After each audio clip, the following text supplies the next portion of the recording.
ঝিনাইদহে মন্দির ভিত্তিক শিশু ও গণশিক্ষা কার্যক্রম প্রকল্পের ভূমিকা শীর্ষক কর্মশালা অনুষ্ঠিত।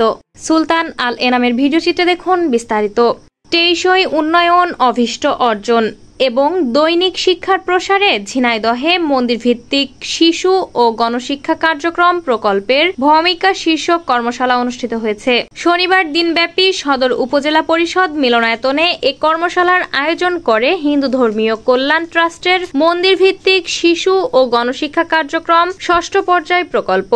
সকালে কর্মশালার উদ্বোধন করেন ঝিনাইদহের জেলা প্রশাসক মোহাম্মদ আব্দুল আওয়াল। সে সময় অতিরিক্ত পুলিশ সুপার মুন্না বিশ্বাস, অতিরিক্ত জেলা ম্যাজিস্ট্রেট ABM খালিদ হোসেন সিদ্দিকী, জেলা প্রাথমিক শিক্ষা অফিসার আনন্দ কিশোর সাহা, প্রকল্পের সহকারী পরিচালক মৌসুমী সুলতানা সহ অন্যান্যরা উপস্থিত ছিলেন। কর্মশালায় জেলার বিভিন্ন উপজেলার প্রকল্প শিক্ষক, ধর্মীয় নেতৃবৃন্দ, সংশ্লিষ্ট কর্মকর্তারা অংশ নেন। দিনব্যাপী এ কর্মশালায় প্রকল্পের বর্তমান কার্যক্রম, চ্যালেঞ্জ এবং ভবিষ্যৎ পরিকল্পনা নিয়ে বিস্তারিত আলোচনা হয়।